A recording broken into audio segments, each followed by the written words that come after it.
আসসালামু আলাইকুম ওয়া রাহমাতুল্লাহি তাআলা ওয়া বারাকাতুহু।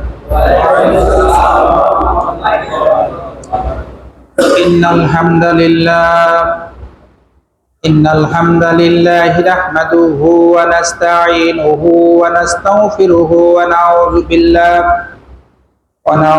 বিল্লাহি মিন শুরুরি আনফুসিনা ওয়া মিন সাইয়্যাতি আমালিনা।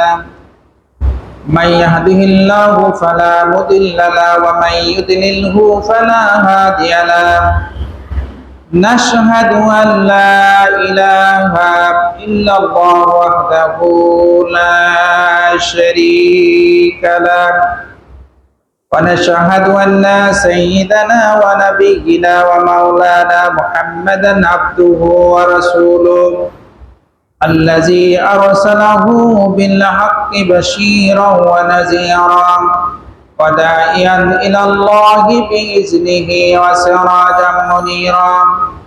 فقد قال الله تعالى في كلامه المجيد وفرقانه الحميد: أعوذ بالله من الشيطان الرجيم. بسم الله الرحمن الرحيم. اعلموا أنما الحياة الدنيا لعب ولهو وزينة وتفاخر بينكم وتكاثر في الأموال والأولاد كمثل غيث أعجب الكفار نباته ثم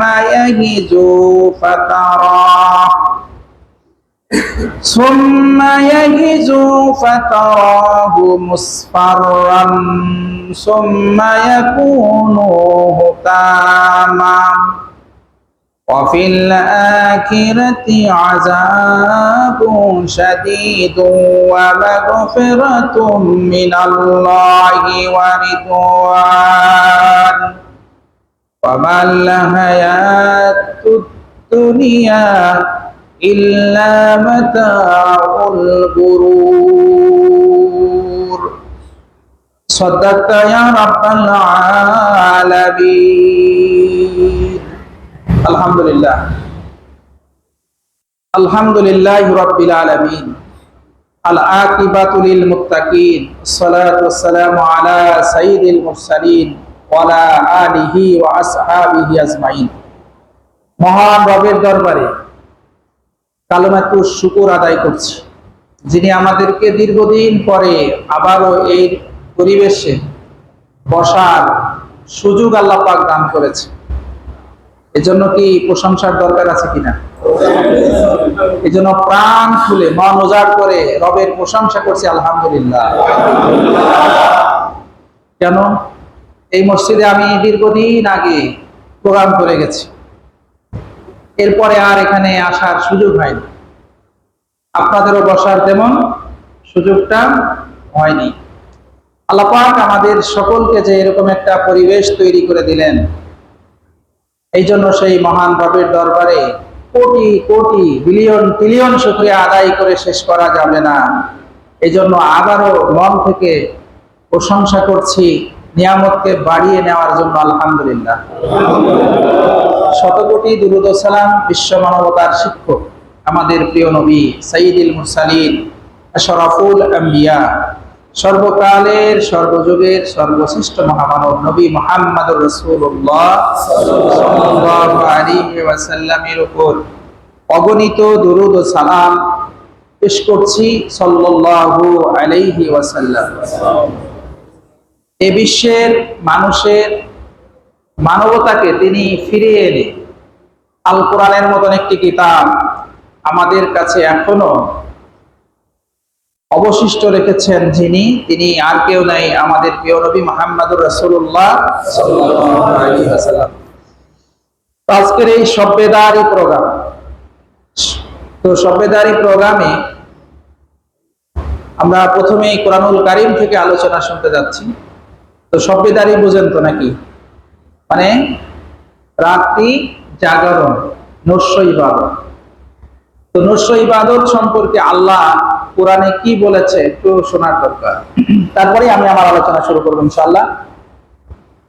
ইয়া আইয়ুহাল মুযাম্মিল কুমিল লাইলা ইল্লা কলিলা নিসফাহু আও বিনকুস মিনহু কলিলা আও জিদ আলাইহি ওয়ারাতিলিল কুরআনা তারতিলা। হে কম্বলওয়ালা উঠো, আল্লাহ তার রাসূলকে একটু ধমকের সুরে ডাক দিয়ে বলছে, উঠো, কুমিল লাইলা ইল্লা কলিলা, রাত্রের পুরো অংশটাই ইবাদতের মধ্যে কাটানো, কিছু অংশ শুধু ঘুমাবা। অল্প সময় ঘুমানো, বেশি সময় কি তার জন্য রাসূলকে বলা হচ্ছে কুমিল লাইলা ইল্লা কলিলা, একটু ঘুমাও, বেশি জাগো। নিসফাহু, না হলে অর্ধেক রাত জাগতে হবে তোমাকে, মানে 12টা থেকে ফজর পর্যন্ত। নিসফাহু আও বিনকুস মিনহু কলিলা, অথবা তার চেয়ে তো একটু কম, মানে রাতের 2/3 অর্ধেক যদি না পারো 2/3 উইল বি মাস্ট, তোমাকে জাগাই লাগবে। তাহাজ্জুদের নামাজ নবীর জন্য ফরজ ছিল, সুবহানাল্লাহ বলেন, ফরজ ছিল। এজন্য বিশ্ব নবী যখন সালাত আদায় করতেন তার হাত মুবারক, পাও মুবারক ফুলে যেত দীর্ঘ সময়। এরপরে এটাকে শিথিল করা হয়েছে, ওয়ামিনাল লাইলি ফাতাহাজ্জাদ বিহি নাফিলাতাল লাক।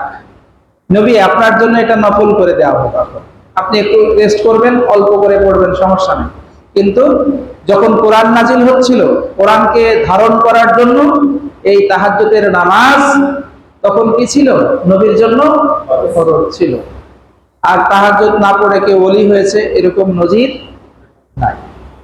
তো আজকে সেই প্র্যাকটিসটা আমাদের একটু করার প্রয়োজন আমরা মনে করেছি।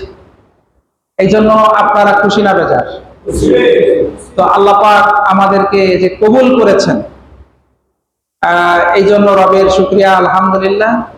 তো এখন কিছুক্ষণ পরে হয়তো আপনাদের একটু ঝিমানি আসবে, একটু ব্যস্ততা আসবে, ক্ষুধার প্রয়োজন হবে, বাড়িতে যাওয়ার জন্য একটু মন চাবে। এ সব কিছুকে মাথা থেকে ঝেড়ে ফেলতে হবে। পারবেন না ইনশাল্লাহ? ইনশাল্লাহ। তো এই কোরআন শুনলে আল্লাহর নিয়ামত যখন নাজিল হতে থাকবে, তখন আস্তে আস্তে আপনাদের দিল মন দেখবেন যে ঠিক হয়ে গেছে। তো যাই হোক, আল্লাহর শুকরিয়া আদায় করে আমি আলোচনা শুরু করছি। আমি আপনাদের সামনে একটা আয়াত তেলাওয়াত করেছি, সূরা হাদীদ, সূরা হাদীদের 20 নম্বর আয়াত, একটি মাত্র আয়াত। এটা কোরআনুল কারীমের একটি গুরুত্বপূর্ণ সূরা। সূরার নাম কি বললাম বলেন তো? হাদীদ। হাদীদ মানে কি? লোহা। লোহা নামে একটা সূরা। তারপরে গরু নামে একটা সূরা আছে, গরু। কি নাম? বাকারা। বড় না ছোট সূরা? এটা বড় সূরা। মানুষ যখন কিছু বোঝে না তখন মানুষকে কি বলে? গরু নাকি? কিছুই বোঝে না। বলদ নাকি? কিছুই বোঝে না। আবার মানুষ নামে একটা সূরা আছে, তাই না? নাস। এই সূরাটা বড় না ছোট? তো ইসলামের মধ্যে প্রবেশ করলে সে প্রথমে গরুই থাকে, আর যখন শেষে চলে আসে সে মানুষ হয়ে বেরিয়ে যায়। সুবহানাল্লাহ। যেমন নাস নামে সূরা আছে, আবার গরু নামে কি সূরা আছে, মাকড়সা নামে সূরা আছে, নারীর নামে সূরা আছে, পুরুষের নামে সূরা আছে, এরপরে নবীদের নামে সূরা আছে। এবার আজকে যে সূরাটা নিয়ে আলোচনা করব সেই সূরার নাম হচ্ছে সূরায়ে হাদীদ। হাদীদ মানে হলো লোহা। তো লোহার এই সূরার আপনার মধ্যে ওয়া আনজালনা হাদীদান ওয়া মানাফিউ লিন-নাস, এই শব্দ থেকে এই সূরার নামকরণ করা হয়েছে সূরায়ে হাদীদ। তো আল্লাহ বলছেন ওয়া আনজালনা হাদীদ, আমি তোমাদের জন্য লোহা নাজিল করেছি। বাসুন শাদীদুন, এর মধ্যে রয়েছে বহু শক্তি।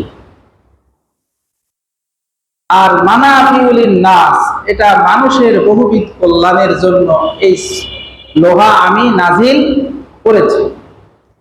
লোহার দুটো ব্যাখ্যা, কয়টা? খুব মনোযোগ দিয়ে শুনবেন। লোহা এটা একটি গুরুত্বপূর্ণ বিষয়। আল্লাহ বলছেন যে এটা আমি বহু মানুষের কল্যাণের জন্য এই লোহা আমি নাজিল করেছি। লোহা কি তৈরি করা যায়? এটা কিন্তু খনিজ পদার্থ, তাই না ভাই? কি পদার্থ? খনিজ পদার্থ। তো এই খনিজ পদার্থ আপনার এত একটি গুরুত্বপূর্ণ বিষয় যে এটা জীবন চলার জন্য এবং যেখানে যাবেন সেখানে আপনার লোহার দরকার হবে। এবার আপনি ডানে তাকান, কি দেখতে পাচ্ছেন দেখেন তো? জানালার কি গ্রিল, ওটা কি? এই সাইডে তাকান, লোহা। উপরে তাকান, লোহা। এই কাঠের মধ্যে কি আছে? লোহা। যেদিকে আপনি যেখানে যাইবেন সেখানে আপনার লোহা লাগবে। আপনি ভাত খান, সেখানে লোহা লাগে, কি বলেন? যেমন তরকারি কাটতে গেলে কি লাগে? হাঁসা, এটা কিসের? লোহা। কড়াই, এটা কিসের? লোহা। এটা বলছে, আল্লাহ বলছেন এটা বহুবিধ কল্যাণ। এমন কল্যাণ যে আমরা লোহা না খাইলে আমরা বাঁচতে পারি না। এই জন্য ডাক্তার কিসের ট্যাবলেট দেয়? লোহার ট্যাবলেট দেয়। লোহা মানে কি? আয়রন। মেয়েরা যখন গর্ভবতী হয় তখন কিসের ট্যাবলেট দেয়? Iron tablet. মানে বাংলায় বললে কিসের ট্যাবলেট? লোহার ট্যাবলেট। এই লোহার ট্যাবলেট আপনার আমার মধ্যে কি আছে? লৌহ আছে। লোহা যেদিন শেষ, আপনিও সেদিন শেষ। এটা হলো বহুবিধ কল্যাণ। এই লোহা যখন মানুষের ভিতর থেকে চলে যাবে তখন সেই মানুষটা আস্তে আস্তে পঙ্গু হবে, হাঁটতে পারবে না, সে প্যারালাইজ হয়ে যাবে। আর লোহা ঠিক আছে তো সব ঠিক আছে। সুবহানাল্লাহ। এই জন্য লৌহ মানব বলা হয়। যে মানুষটা কি হৃষ্টপুষ্ট, সব কাজে পারদর্শী, তাকে কি বলা হয়? লৌহ মানব। এটা একটা ব্যাখ্যা। আরেকটা হলো, লোহার আরেকটি ব্যাখ্যা হলো যে এটা হলো রাজনৈতিক ক্ষমতা। লোহা মানে কি? রাজনৈতিক ক্ষমতা। এই লোহার দণ্ড যার হাতে থাকবে সকল মানুষ তার কাছে কাঁদবে। লোহা শেষ, উনিও শেষ। এর আগে কি শেখ হাসিনার হাতে কি ছিল? ক্ষমতা ছিল, সবাইকে তাড়িয়ে নিয়ে বেড়াইছে, কি বলেন? লোহা শেষ, এবার ওকে তাড়িয়ে নিয়ে বেড়াই। ওকে তাড়ছে না? লোহা মানে কি বুঝলেন? ক্ষমতা। এখন লোহা কার হাতে? তারেক জিয়ার হাতে, যে লন্ডনে পালাইছিল, এখন এখানে এসে কি লোহা হাতে নিয়েছে। এখন সবাই ওর কাছে জিম্মি। কি কথা ঠিক কিনা? এরপরে এই লোহা যখন তার কাছ থেকে সিজ হয়ে যাবে, সে হয়ে যাবে সাবেক। সাবেকের কোনো কি দাম আছে? সাবেক মেম্বার, সাবেক চেয়ারম্যান, সাবেক প্রধানমন্ত্রীকে গুনে কে? নাকি ওর কাছে যায়? সাবেকের কোনো দাম নাই। মানে কি নাই ওর কাছে? লোহা নাই, ওর দাম নাই। তাই লোহা এমন একটি রাজনৈতিক ক্ষমতা, এইটা যদি কারো কাছে থাকে তাহলে গোটা পৃথিবী তার কাছে মানে হাতের মুঠোয়। এই জন্য রাসূল সাল্লাল্লাহু আলাইহি ওয়াসাল্লাম যখন হিজরত করে মদিনায় গেলেন, তখন তাকে একটা ক্ষমতা দেওয়া হয়েছিল। সেই ক্ষমতাটা কি? রব্বুল আলামিন বলেন, রব্বি আদখিলনি মুদখালা সিদকিন ওয়া আখরিজনি মুখরাজা সিদকিন ওয়াজআল লি মিন লাদুনকা সুলতানান নাসীরা। এই রব, তুমি যদি আমাকে বের করো তাহলে আমাকে কল্যাণের সাথে বের করো, আর যদি আমাকে এখানে রাখো কল্যাণের সাথে রাখো। আর ওয়াজআলনি মিন লাদুনকা সুলতানান নাসীরা, আর আমাকে দাও তুমি রাজনৈতিক ক্ষমতা। কোন ক্ষমতা? 13টি বছর মক্কার ঘরে থেকে কি একটা মূর্তি রাসূল সরাইতে পেরেছে? মূর্তির মধ্যে নামাজ পড়েছে, মূর্তি সরাইতে পেরেছে?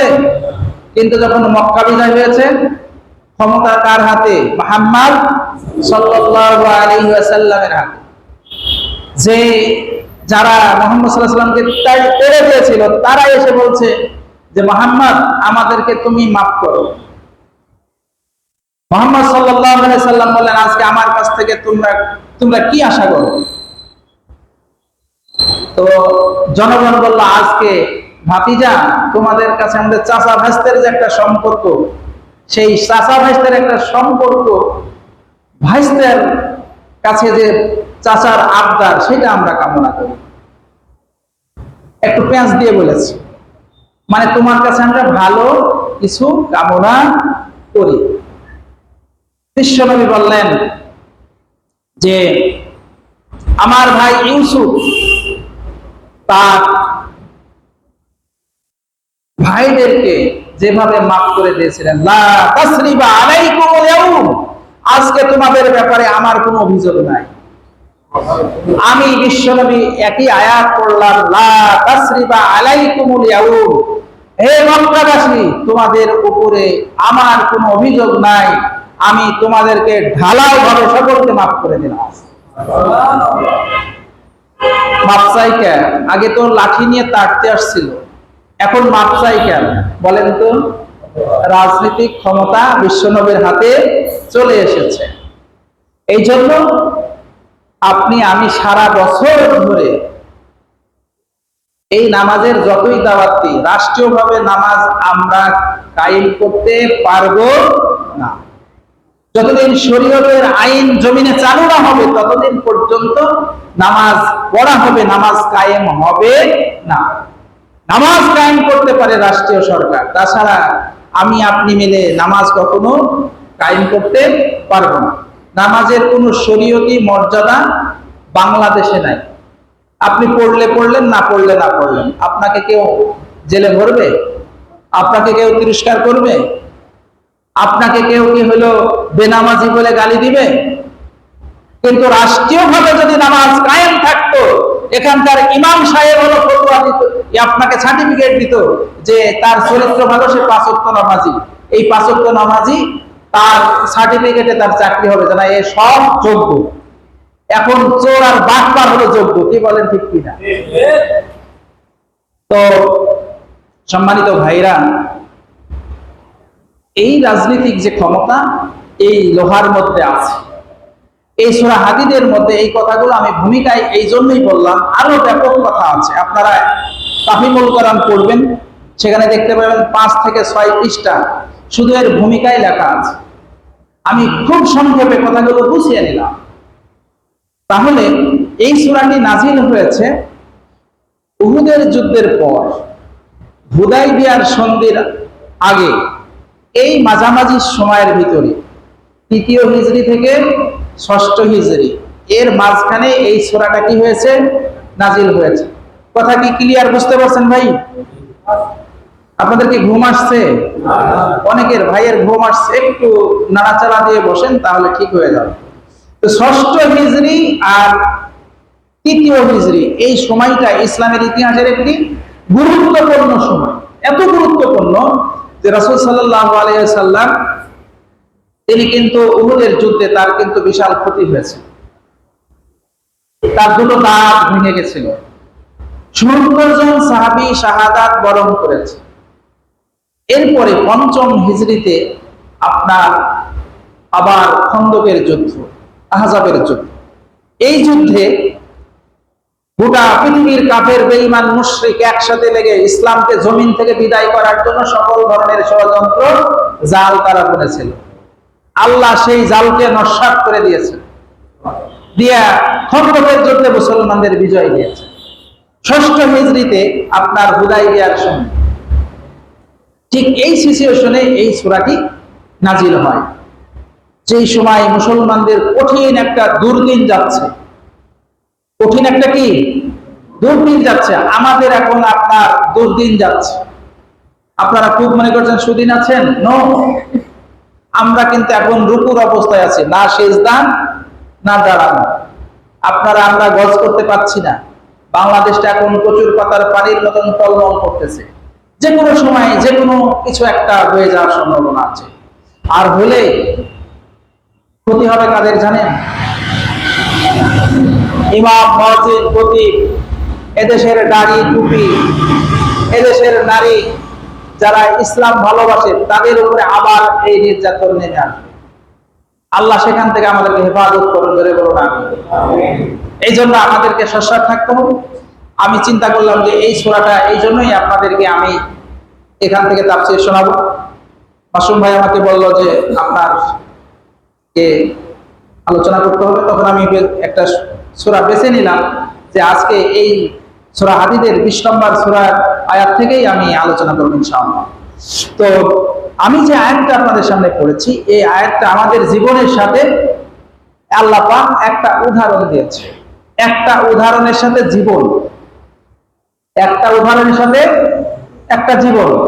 এই জীবন যদি আমরা ভালো করতে পারি তাহলে আমাদের ফল কি, ভালো না করতে পারলে খারাপ কি, এই তথ্যগুলো আজকের আলোচনায় এসেছে। আসুন, এলামু, তোমরা সবাই জেনে রাখো। আল্লাহ বলছেন এলামু, তোমরা সবাই জেনে রাখো, ও পৃথিবীর সমস্ত মানুষেরা তোমরা জেনে রাখো।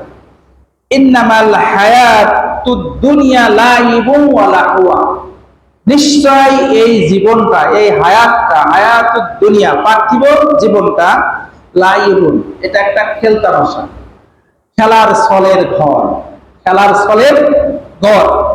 ওয়া লাহুন, এবং একটা তামাশা। ওয়া জিনাতুন, তাফাকুরুন, এটা একটা চাকচিক্য। তাফাকুরু বাইনাকুম, পরস্পরের মধ্যে একটা গর্ব আর অহংকার, তাছাড়া আর কিছু নয়। ওয়া তাকাসুরু ফিল আমওয়ালি ওয়াল আওলাদ,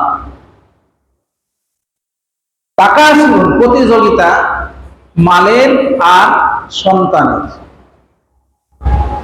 এখানে এতগুলো কথা আল্লাহ বললেন, বলার পরে এবার উদাহরণটা আল্লাহ পাক শেষ করেছেন যে জেনে রাখো এই পৃথিবী একটা খেলতামাশা ছাড়া আর কিছু নয়। খুব ভালো করে খেয়াল করে কথাগুলো বলছেন। আমরা তো শুধু বিভিন্ন আলোচনা শুনি, কিন্তু আলোচনায় যে আমি কি শুনলাম, কি নিয়ে গেলাম, এটা কিন্তু বাড়িতে পর্যন্ত পৌঁছে না, মসজিদ পর্যন্তই থাকে। কি বলেন? তাতে আলোচনা কম হয় নাকি? কিন্তু কাজ তো হয় না। তো আমরা চাচ্ছি যে এই আলোচনা যেন আমাদের হৃদয়ের ভিতরে কি গেঁথে যাক। কি বলেন, চান না আপনারা? জোরে বলুন, চান কিনা? তাহলে একবার ঘুম ভাঙানোর জন্য চিৎকার দিয়ে বলেন আল্লাহু আকবার, আল্লাহু আকবার, সুবহানাল্লাহ, আলহামদুলিল্লাহ, লা ইলাহা ইল্লাল্লাহু, আল্লাহু আকবার, কালিমাতুল্লাহি আল উলিয়া, আল্লাহর কালামকে জমিন থেকে উপরের দিকে উঠাই দিলাম। ঘুম ভাঙছে তো আপনাদের? আর একটু উঠাউঠি কম করলে ভালো হয়, মোবাইলটা সাইলেন্ট করলে আর একটু ভালো হয়।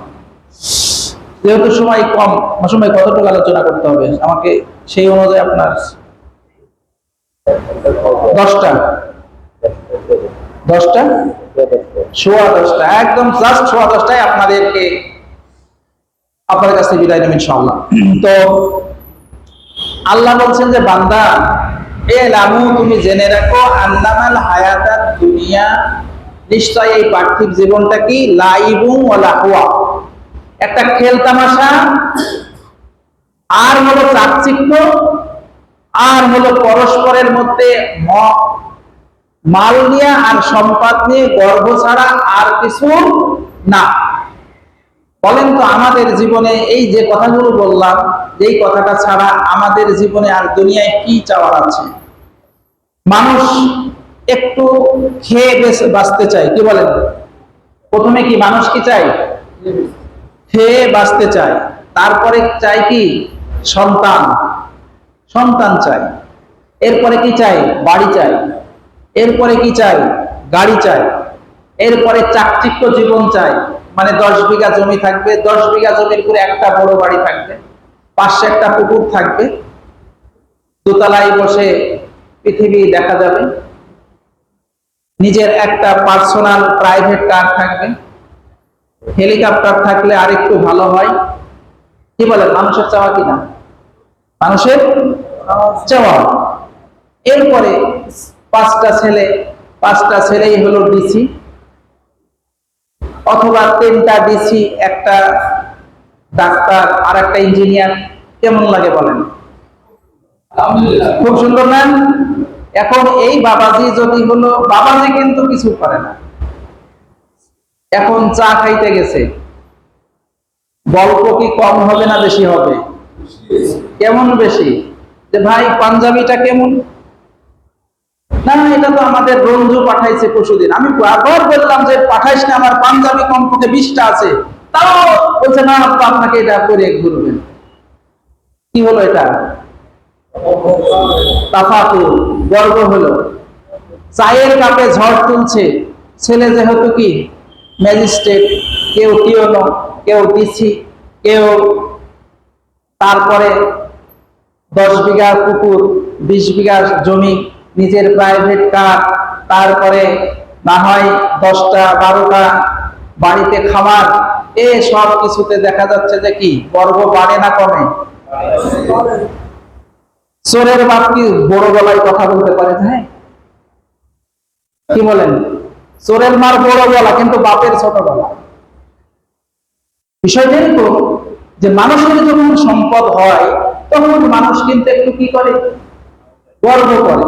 আল্লাহ বলছেন যে এই যে সব কিছু তোমাদের, আমি একটা উদাহরণ পেশ করতে চাই। কামাসালিল রাইস আযাবাল কুফফারু নাবাতুহা। বলছে একটা মুসলমান, একবার উদাহরণটা খুব ভালো করে শুনবেন। আল্লাহ বলছেন কামাসালিল রাইসুন আযাবাল কুফফারু নাবাতুহা, যে একটা মুষলধারে বৃষ্টি হলো, দেখেন মাসের পর মাস খরা, হঠাৎ করে মুষলধারে বৃষ্টি হয়েছে, 1 সপ্তাহের মধ্যে জমিনটা কি ঘাসে পরিপূর্ণ হয়ে যায় কিনা বলেন? কোথায় থেকে ঘাস এসে মাঠ সবুজে ভরপুর হয়ে যায়, যায় না? এরপরে কি করে মানুষগুলো, কৃষকেরা এবার আপনার জমিকে কি করে? জাবর করতে শুরু করে। এবার ধান লাগালো, ধান লাগালে 15 দিন পর এই যে হলুদ ধানগুলো এখন কোন ধানে পরিণত হয়? সবুজ হয়ে যায়। এরপরে যখন 1 ফিট থেকে 1.5 ফিট হয়, তখন সেটা কেমন হয়? সবুজ আরো গাঢ় হয় না? মানে তার যৌবন সে ফিরে পেয়েছে। কিছুদিন পরে দেখা গেল যে এই জমিতে এবার ধান কেবল শীষ বেরোনোর উপক্রম হয়েছে, তখন তার চেহারা, তার সুরত একবারে যৌবনে টলমল। কি বলেন, ঠিক কিনা? আল্লাহ কিন্তু একটা উদাহরণ পেশ করছে মানুষের সাথে, আমি সেই উদাহরণটা মানুষের সাথে সেটিং দেব। আল্লাহ বলছেন আযাবাল কুফফারু নাবাতুহা, তখন কাফের এটা দেখে আনন্দিত হয়। এখানে কাফের মানে কি? কৃষক। কাফের মানে কৃষক। আল্লাহ পাক কৃষককে কাফের বললেন কেন কোরআনে? তাহলে যতগুলো কৃষক আছে পৃথিবীতে সবাই তাহলে কাফের, তাই না? তাহলে ও আর জান্নাতে যাবে না, তাই তো বলে কোরআনে। আসলে বিষয়টা এমনটি নয়। কাফের শব্দের অর্থ হলো গোপনকে কি করা, সত্যকে ঢেকে ফেলা। কাফের শব্দের অর্থ কি? কুফর শব্দের অর্থ কি? সত্যকে ঢেকে ফেলা। সত্যকে ঢেকে ফেলার নাম হলো কুফর, এর আবিধানিক অর্থ। যেমন নামাজ, নামাজ মানে সলাৎ, সলাৎ মানে আমরা কি বুঝি? নামাজ। আপনি আরবি ডিকশনারি খুঁজে দেখেন তো